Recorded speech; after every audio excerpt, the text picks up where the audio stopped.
You're listening to Season 1 of the QGEM podcast, Parkinson's Unscripted, brought to you by Synaxis.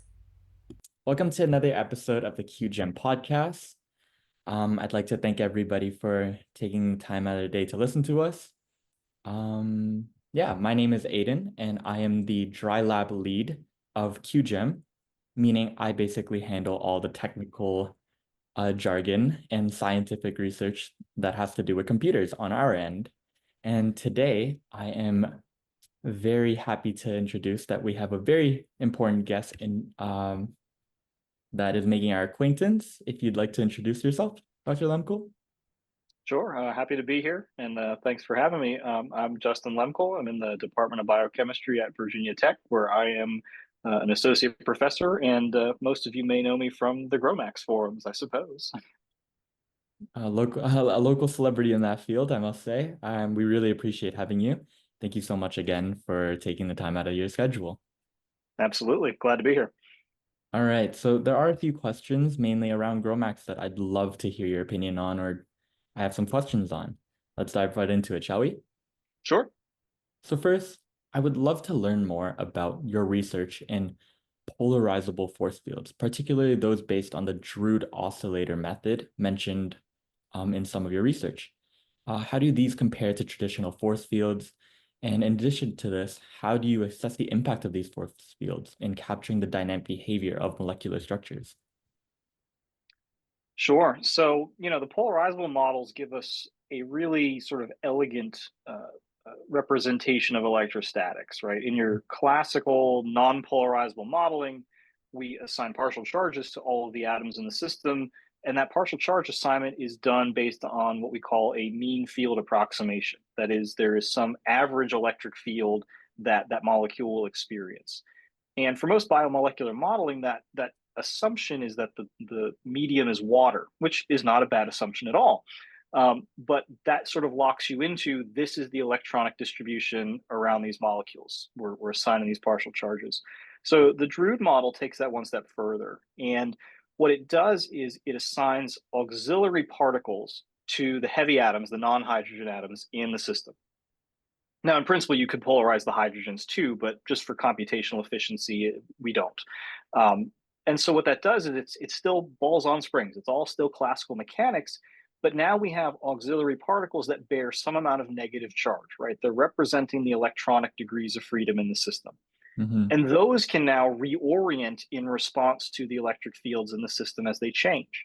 So as you move between media, between a membrane and water, or as a polypeptide folds or something like that, you start to experience different microenvironments and different interactions among those constituent atoms, and that gives you sort of interesting properties that may not be captured by an additive or non-polarizable model.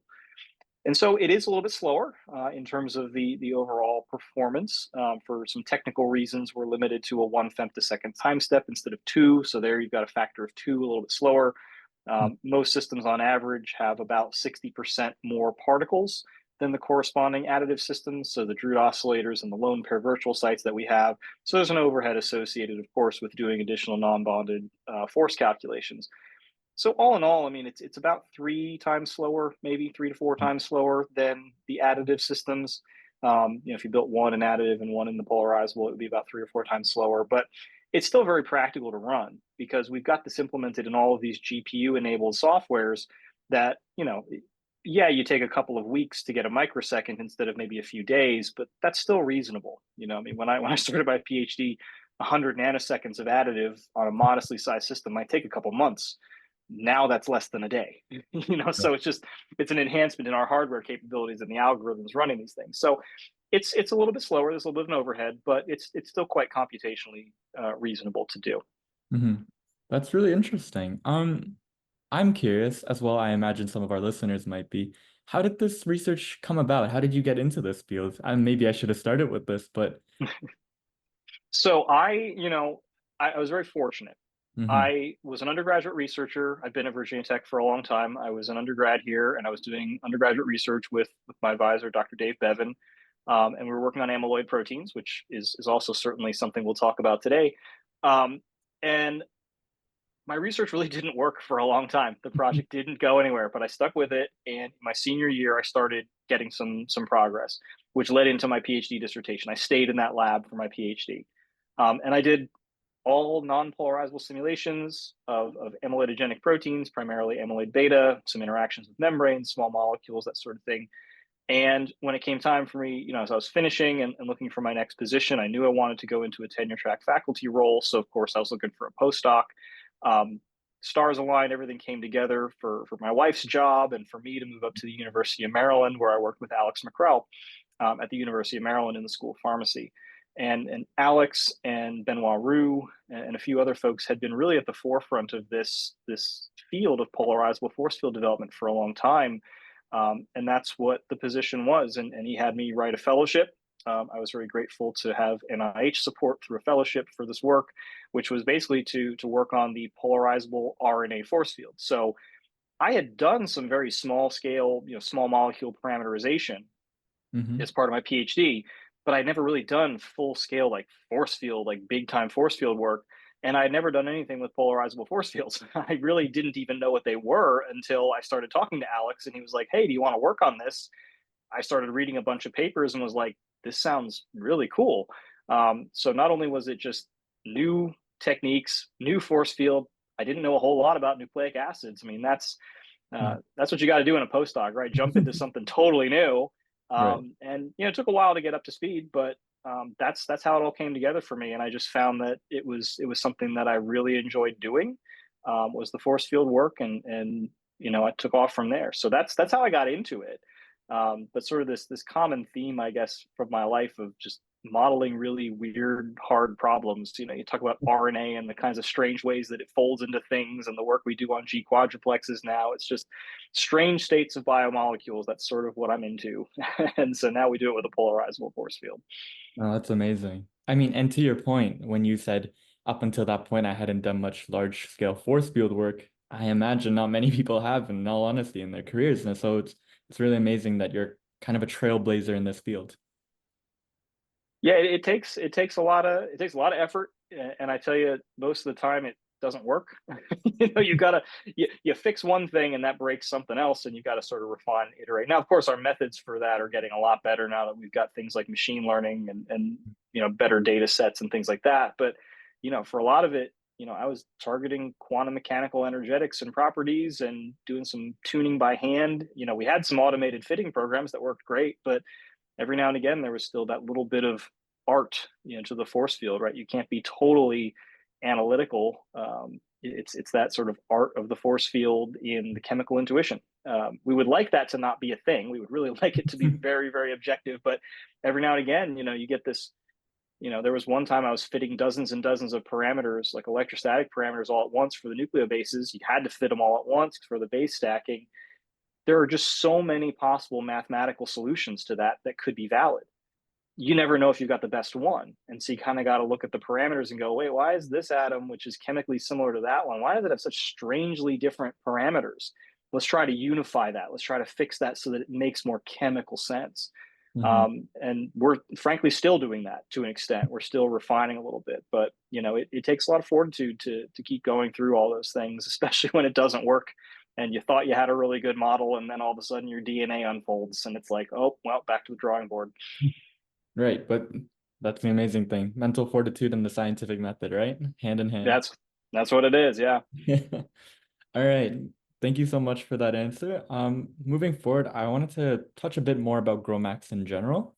I'm curious to how you validate your results in molecular dynamic simulations. In GROMACS, to ensure that the predicted conformational states are biologically relevant. Yeah, I mean, I think this really is a challenge, irrespective of whatever software you use. I mean, GROMACS or OpenMM or Charm or whatever it is. This is a central challenge in modeling, right? So good MD simulations do one of two things, right? They give you new testable hypotheses, or they give you mechanistic insights into a known behavior that does not have an explanation, right? So we can do one of those two things. Now, if you're on the predictive mechanistic side, you got to have the experimentalists go and test it to know if you're right. And if you're not, if experimental reality doesn't really pan out, then you got to go back and figure out what was going on with the model. The mechanistic insight part, it really, really hinges on having a good understanding of what the biological system is doing, or whatever chemical or physical chemical system that you have.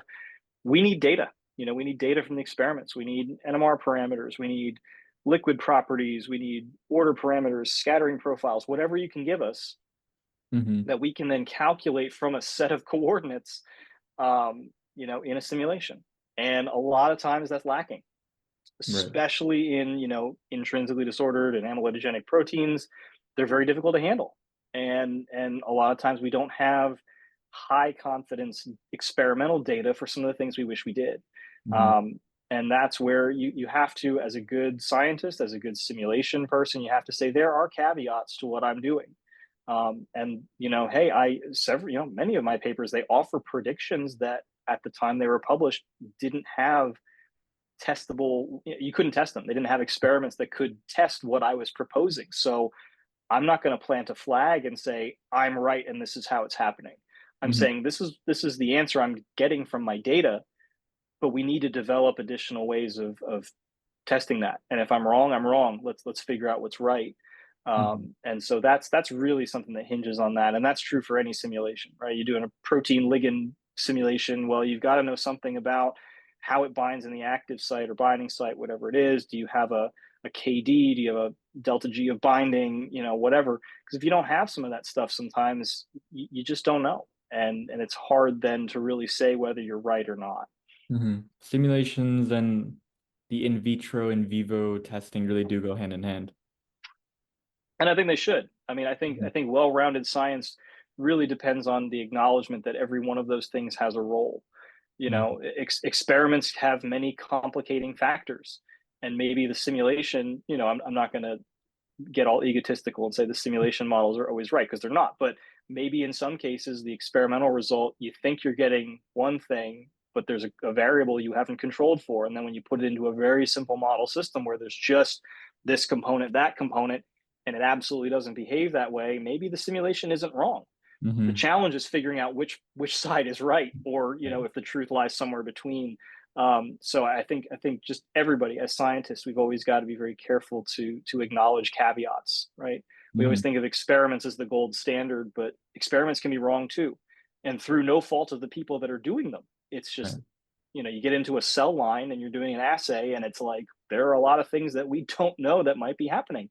So we've all of us have to be open to interpreting our results as flexibly as we can. Like, what could be the alternate explanations for what we're seeing? Right. That makes a lot of sense. All right. Thank you so much. Moving on. I did want to talk about a bit of your experience about computer-aided drug design. I kind of wanted to ask you about, have you ever been in a project that used GROMACS or any other MD simulation to basically computationally design a drug or therapeutic?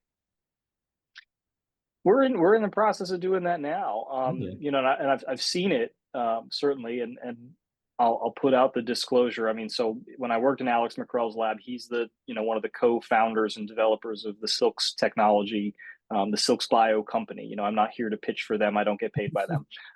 But we use their method, right? So academic users can use the technology for free.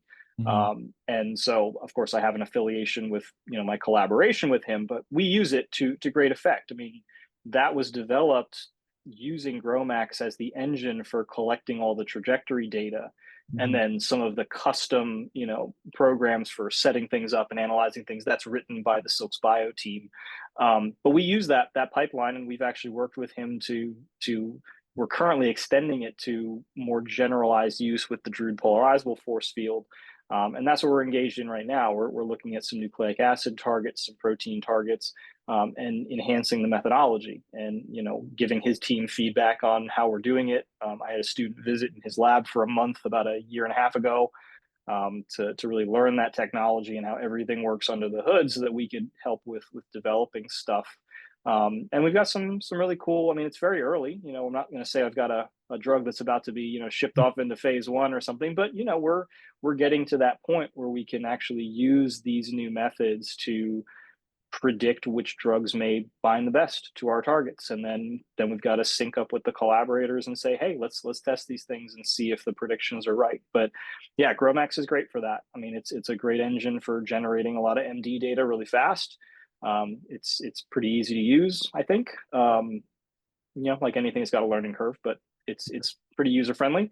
And yeah, that's really what's driving a lot of those non-polarizable simulations. The polarizable stuff, I've implemented parts of that, and I really need to get back into it because it's been almost 10 years now. There's a very, very rudimentary version that now works in GROMACS in the development code, but it's not complete. And I'm going to tell people like not. It's still kind of beta level, and it's just because I'm no longer a postdoc, and that's not what I go to work to do every day now is write code. So I need to improve some of those features. I fully acknowledge that, but there are plenty of engines that'll run the Druid model in the interim. But yeah, we definitely still use GROMACS for some of that stuff. That's amazing. Linking this back to Parkinson's and our goal in creating a therapeutic for Parkinson's, do you see these methods being useful or being employed in the future for certain neurodegenerative diseases, pardon me, that don't really have many solutions currently to their symptoms? And yeah, do you see that being used in that field at all? I certainly hope so, because we're trying it, and so I hope it's useful. I think, in seriousness, though, the challenge really is the fact that you don't have a well-defined target. If you're trying to target, amyloidogenic proteins, the conformational change, the aggregation, there's so much of the early stages of that, one, that happen before we know there's a problem in humans, and two, even in vitro, that we just don't have good information about. We don't really know. And I'm not going to say there's even one pathway by which stuff aggregates. There's not. Of course, there's many ways by which these things can come together and ultimately form higher order aggregates. But I think there is hope for this. And I do have a student working on a project in this domain right now where, based on some recent papers with some very clever sampling methods and targeting disordered states of polypeptides, it's about where can you stick a molecule? If you could bind something to it, what are the structures you would have accessible to you? And how might they otherwise aggregate if I didn't do anything to intervene? And so, I think you have to be very careful about this in terms of, getting too optimistic, that you can't just run a simulation indefinitely and hope you're going to see molecules, getting in the way and providing you some mechanism of this is how it's going to inhibit aggregation. I did a little bit of that with some flavonoids, some natural products in my PhD with some very well-defined, protofibril oligomer forms, very, sort of rigid structures, and like what would happen if. But that question of how do monomers go into oligomers, go into, the subsequent conformational change, you're not going to brute force that in simulations. I really don't think. You're going to have to use enhanced sampling and things like that to really bypass some of the kinetic challenges with that happening. But I think there's space for computational methods there. I'm sort of banking on it. We have a project there that I think has good, fruitful future. But it's been a challenge because most of the drugs we have for a lot of neurodegenerative conditions, either they treat symptoms and are never going to actually be a cure, which is fine because you're improving patient quality of life, but you've got to be very clear-eyed that they're not going to cure you. Or they're targeting a state that's too far down the line to really reverse things. A lot of the antibody therapies and things.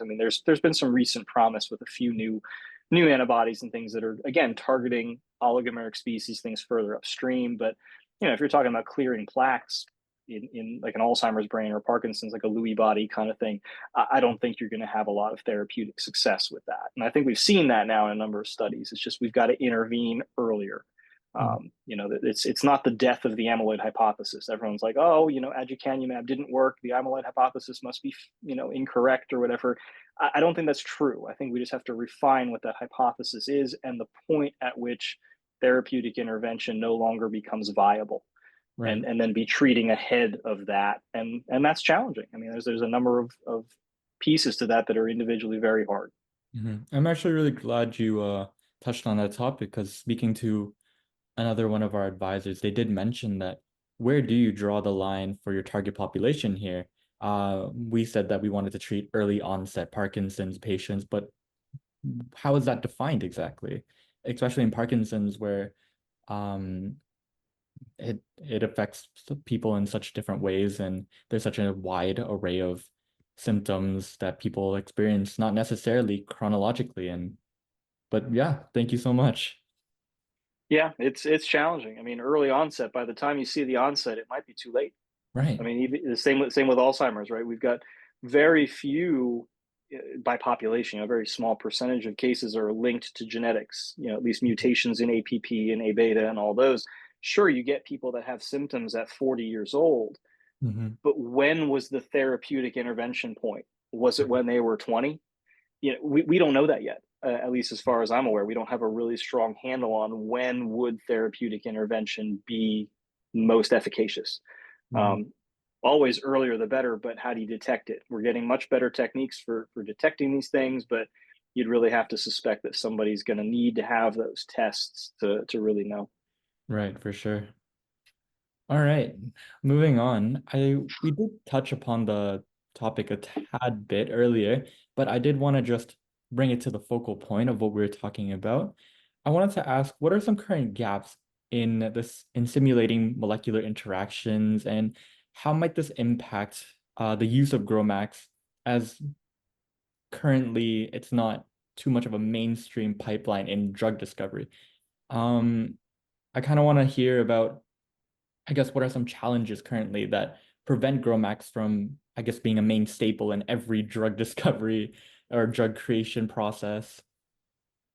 Mhm. Well, I mean, I think we have to decouple it a little bit from the specific software, right? I mean, because it just depends on licensing and stuff. I mean, GROMACS is very flexible. You can use it in for-profit companies. You can use it in academic or otherwise open and nonprofit research. So, I mean, it's sort of an exemplar of what most programs are.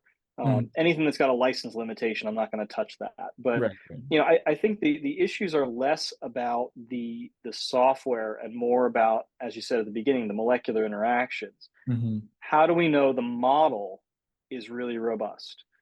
I can simulate with the fastest code out there, whether it's Amber or Chromax or OpenMM or whatever it happens to be. There's tons of choices.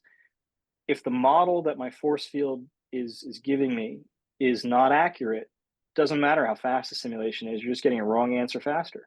Hmm. The challenge, I think, is we lack a lot of data in very simple things. And, not to be too cynical about it, but it's because there's no money in doing the yeoman's work of things like osmotic pressure calculations. How does a given co-solvent system, what's its osmotic pressure in a simple instrument, right? That would tell you a ton about how strong the intermolecular interactions are. We have limited data for some of that stuff, for some salts and some other things, but I would love to get experiments, and this is something that Alex and I talked about when I was a postdoc. It's like we have all these possible interactions among molecules. How do you get somebody to know that they're truly balanced among one another? We can do lots of quantum mechanical calculations, but those are all in gas phase.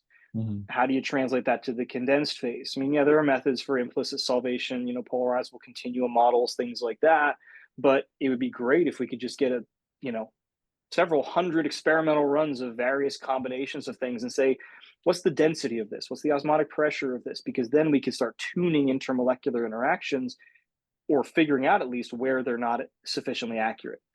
And while I think most non-polarizable force fields and even polarizable force fields are reasonably robust, Hmm. there's always areas to refine. We're still obviously seeing that, but it's that lack of target data because it's not glamorous fundable science. It's like really hardcore foundational, just kind of data that goes in a handbook somewhere and you'd love to have it. I mean, I Right. pulled out, handbook of chemistry and physics all the time. What's the density of this? What's the, enthalpy of vaporization of that?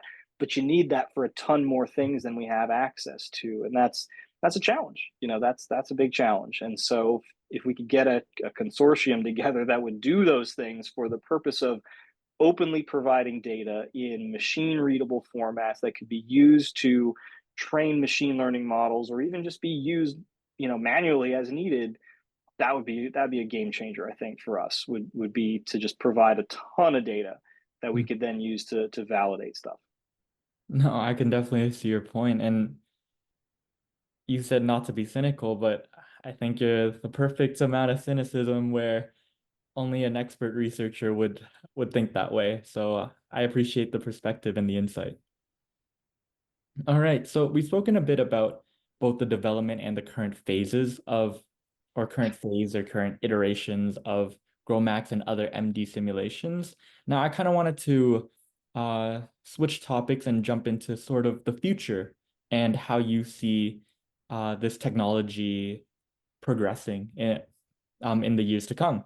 So I wanted to ask, first of all, we've already talked about, and we've already touched upon if molecular dynamic simulations can be effectively used in drug design.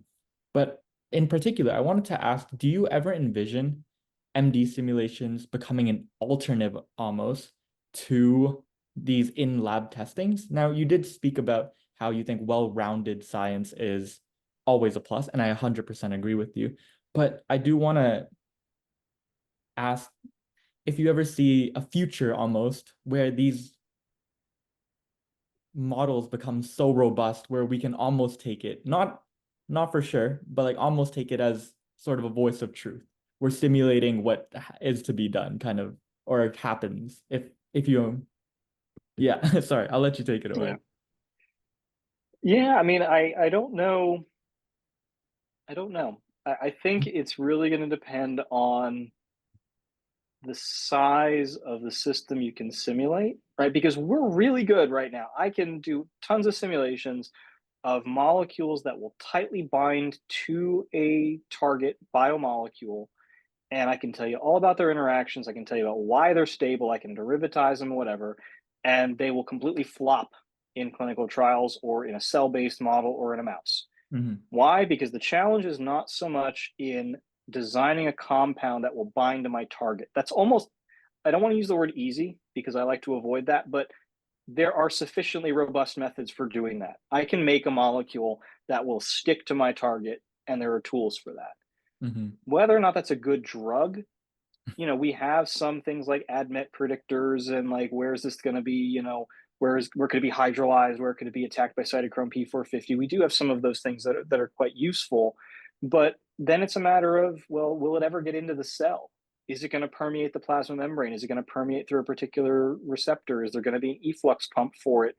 Is it going to bind to something else that I don't even know about with higher affinity than what I want it to bind to? Mm-hmm. I could have like nanomolar or picomolar KD for my target, but what if something else somewhere in the cell that maybe it's a protein that I don't even know should be there?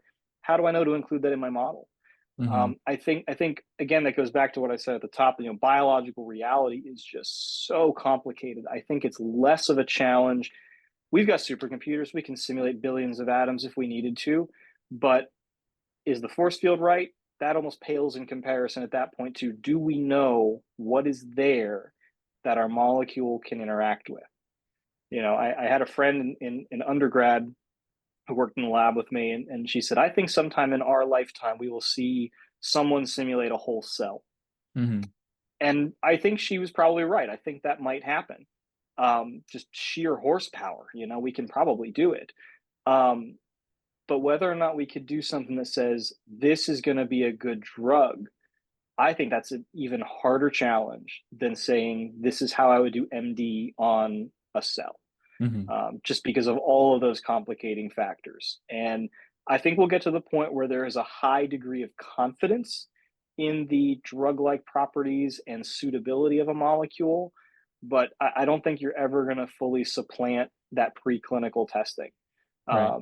I mean, obviously there'd always be the clinical testing, but you're never likely, at least not in our lifetimes, I don't think you're going to see it get to exactly that point. I think we're going to get better and better, and I Mm-hmm. think we're going to make things more efficient. At least that's sort of my hope.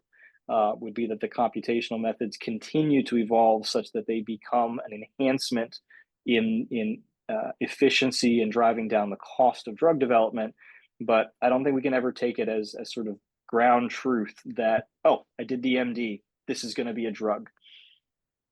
It's interesting to hear you say that as one of probably the leading most well-known, or at least one of GROMACS's people who work on GROMACS.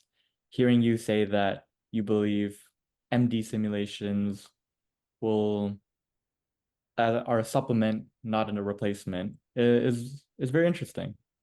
Kind of goes to Well, show where some of the people working on this our heads are at. you've got to be clear-eyed as a scientist what the limitations of your techniques are. Maybe not everyone would agree with me. That's fine.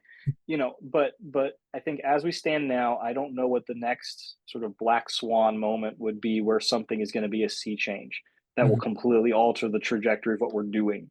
Right. I think we can continue to steadily get better, and I think we will. I think we are. But it's that issue of, are you completely going to turn the drug development process on its head by running MD? I don't know. I don't think so. I think it can be a very strong component to everything else. But I think if we get overconfident in any one particular technique, that's when people start losing sight of their objectivity. You've just got to say, does this make sense? Is there a complicating factor? Is there something my model is missing? And I think, those are the things that keep scientists up at night, right? Am I missing something? It's too good to be true, whatever. But you should be skeptical. You should. And, if you're right, you're right. Great. You've done a rigorous job. But, we just have to be careful. Every tool has its correct implementation. Right. And we got to be careful with that. There's a great quote, and Gromax will spit it out at you every now and again. Says, if the only tool you have is a hammer, then every problem begins to appear as a nail. or starts to look like a nail or something like that. You've got to be careful about misapplying technology, because it's like, oh, let's just run MD at it. Is that the right way to do it? And as a practitioner of MD, I'll tell you, it's not always the answer. Right. No, thank you so much. That makes a lot of sense. Moving on, I wanted to talk about a bit about like I said, you're one of the, I guess, leading people in the Gromax forums and just a real pillar in the community, I'd like to say. No need to be modest now. I did want to ask a bit about how that journey began. For a long time now, you've been a pretty active member on the Gromax forums. Often you could be found helping students online, I imagine in the lab as well, or just people with their projects and MD simulations. I just want to know how this came to be and what kind of spurred this initiative of helping people from you. Yeah, it's an interesting journey, at least in my head. So I started using Gromax in, I think, 2005. Mhm. Um, so I had learned how to do MD using Amber. And this is not a slight at all to them. They're a great community. I have lots of friends in the Amber community. At the time, Gromax was a lot faster than Amber, and this predates the days of GPU acceleration. So now everybody's really fast, but at the time we wanted to get into some of these membrane systems. There were other force fields we wanted to use that were a little better and accessible in Gromax. And my advisor liked the fact that it had a whole bunch of like built-in analysis tools that you didn't have to script on your own. And again, that's evolved, of course, for Amber and others, that things are very different now than they were 25 years ago. But we kind of shifted into, let's try using Gromax and see if this can give us the kinds of speed in the simulations that we need, and the kinds of preparation and analysis tools that we needed to do some of the simulations. I had a colleague who was working on monoamine oxidase B embedded in a phospholipid membrane. Very challenging to set up, and we didn't have the tools for that in Amber at the time to build it. Mhm. My project of putting amyloid beta in membranes, that was also pretty challenging there. So we moved to Gromax, and this was us learning as we went. There was, at the time, I think, one tutorial that was at least easily found with Google. It was a good resource because it explained what was going on, but it was pretty much a recipe of type this, get this. And we then had to figure out sort of what was I supposed to get from this now that I'm doing it on my own system? And that's really what motivated my journey into writing tutorials Mhm. and then providing support on the forums, because, well, at the time it was a mailing list. I started asking questions. I was like, I've exhausted my in-house resources. Like my advisor is an expert in MD simulations, but he's never touched Gromax, and the folks in the lab, we're all learning side by side with one another. Like, how do we do these things? And my systems were crashing and things were failing. And, I was trying to provide, really substantive problem reports that were like, oh, here's what I'm doing. Does anyone know what's going on? And it was through that experience that a lot of very generous people gave of their time and helped poor little undergrad me who knew nothing at the time, and I just had an exploding system and I didn't know how to resolve it. And they gave me some good points in the right direction. And I was like, wow, okay, cool. This is a really active group, and there's some very kind people who, at the time I'm like, oh my God, like, these famous people who I recognize their names, like they're helping me. This is amazing. And then I was like, okay, I'm becoming proficient at using Gromax. And then, I would read the mailing list every day. I read everything that came in. And that's what I recommended to people, at least when it was a mailing list, because it would hit your inbox all the time. It's not like read it in real time, but set aside some time later to read the topics, because it's like, what are people working on in the field of MD simulations? What are the kind of problems they're having? Do you know how to solve that? Like, check your own understanding. Do I know how to solve that?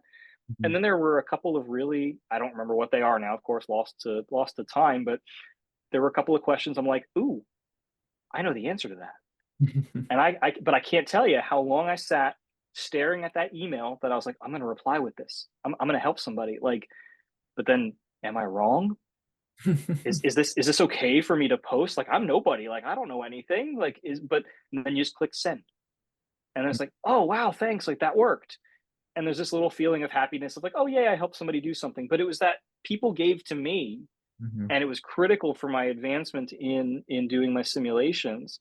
So if I know how to do something, why don't I do it too? Why don't I help them? And it just kind of became this fun thing for me where I could try to solve people's problems, that they hadn't thought about. And that's when I started writing tutorials, because I said, we don't have a lot of really uh, uh, high quality Gromax tutorials. The learning curve is pretty steep here. So I started, I think in 2008 or 2009, I started writing those tutorials, good old like lysozyme in water, but with a full, pages and pages of explanation of like, what is going on here? What do you need to think about? I approached it very didactically, because I'm like, I'm not too far removed from asking these questions myself.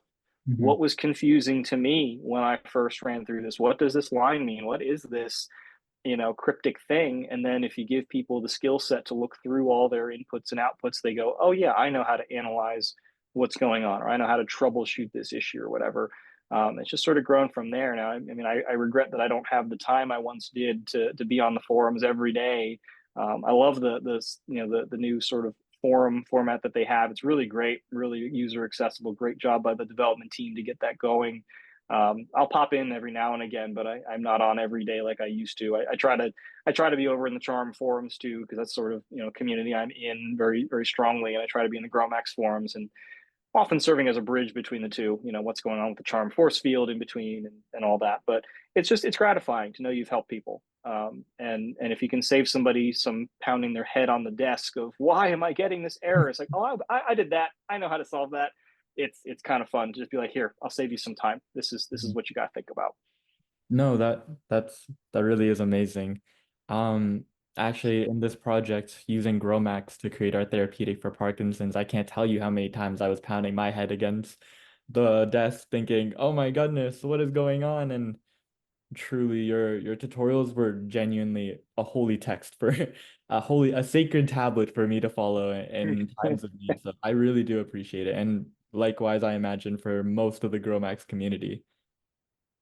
Well, it's been fun engaging with all them, and I mean, I got into that. I've written some stuff in the manual, in cleaning up like long time ago. I was like, this could be so much more accessible if we explain things in a different way. And maybe that's why I've gone into being a faculty member, being a teacher and a researcher. That's just sort of been in my blood. But I saw an area where I could carve out something helpful to do, and I did. And I was fortunate that I had the time to do it.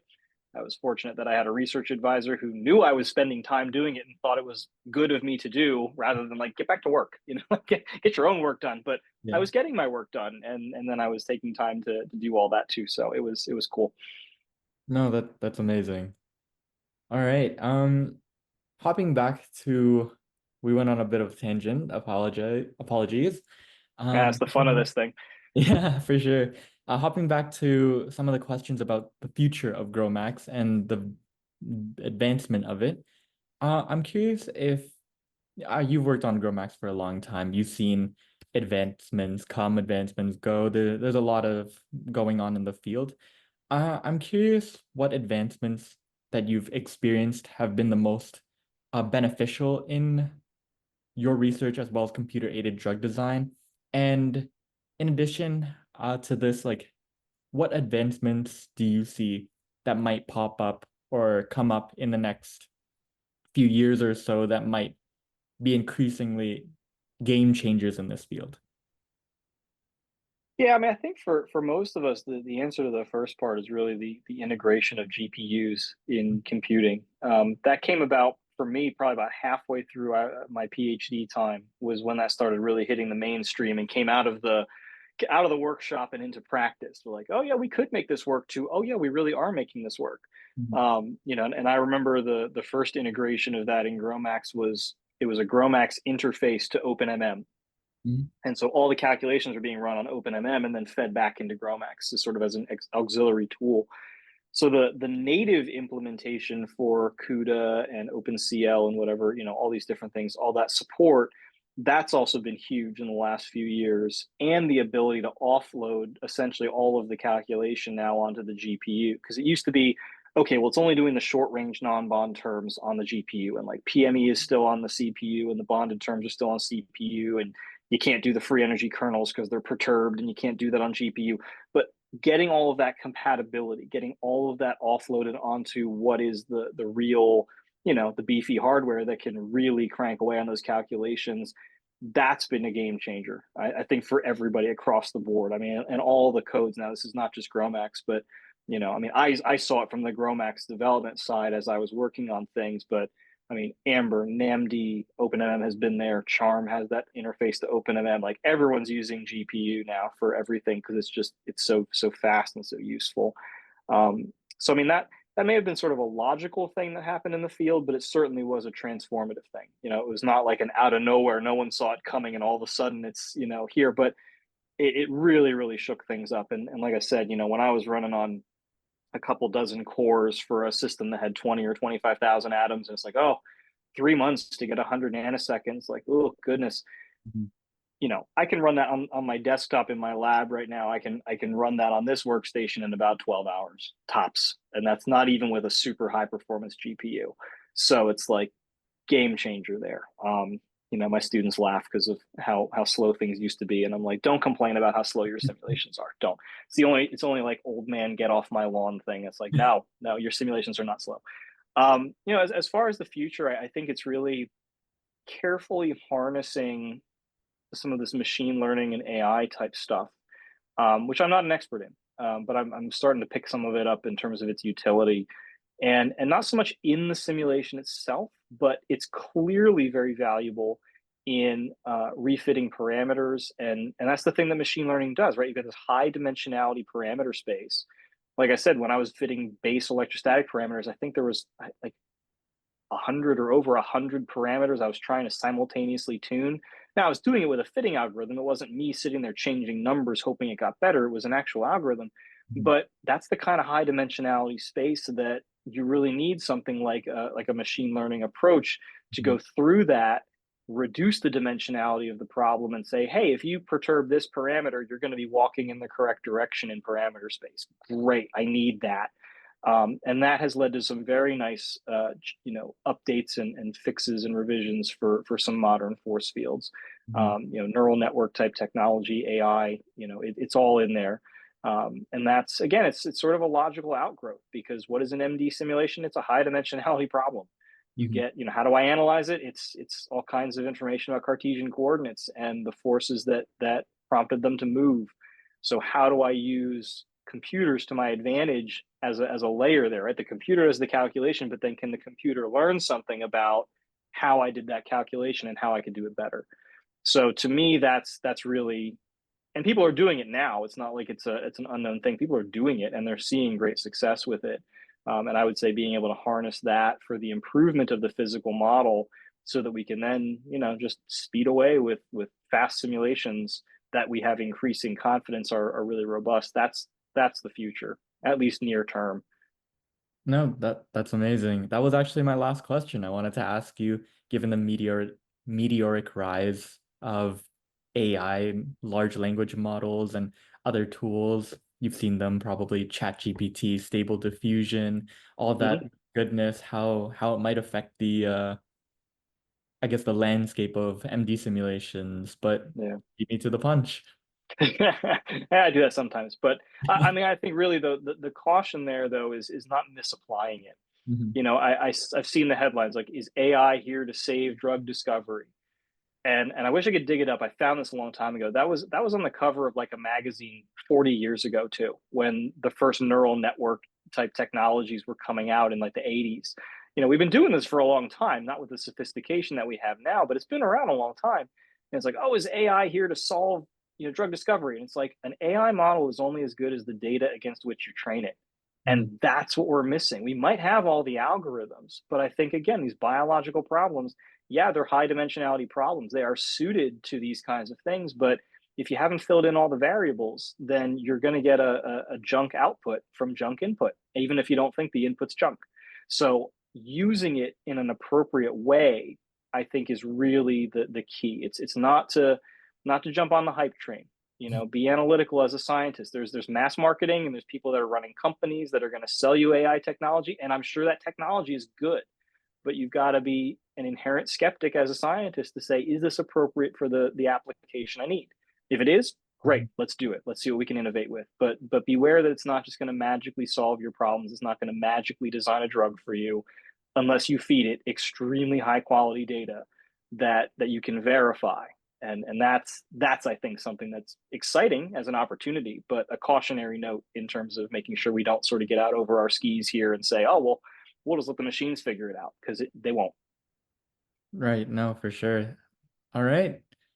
I think that wraps up most of everything that I really wanted to ask you. This has been an amazing time, super insightful.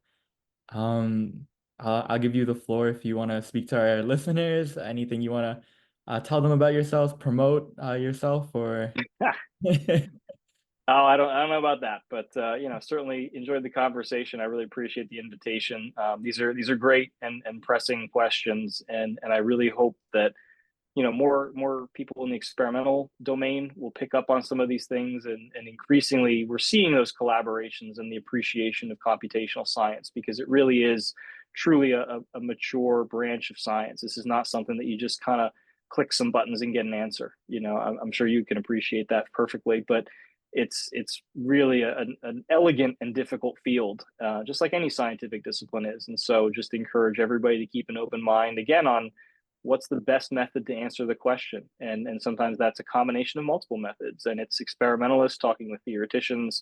And the thing I remind people is, I don't have a PhD in computational anything necessarily. I have a PhD in biochemistry. Mhm. My discipline is computational, but I'm a biochemist and I still think like a biochemist. I don't run assays and grow cells, but I still think like those problems. And I think that kind of interdisciplinarity, in a sense, is going to be the way forward for people. So keep an open mind, use computer aided drug design and computational tools, but use them effectively, and remember, they're not black boxes. Be a scientist, be skeptical. All right. Thank you so much again, Dr. Lemkul. This has been amazing. All right, and I wish you the best, and as well as your project, as well as ours. I hope to hear good news from both of them. Likewise. All right. Thank you so much.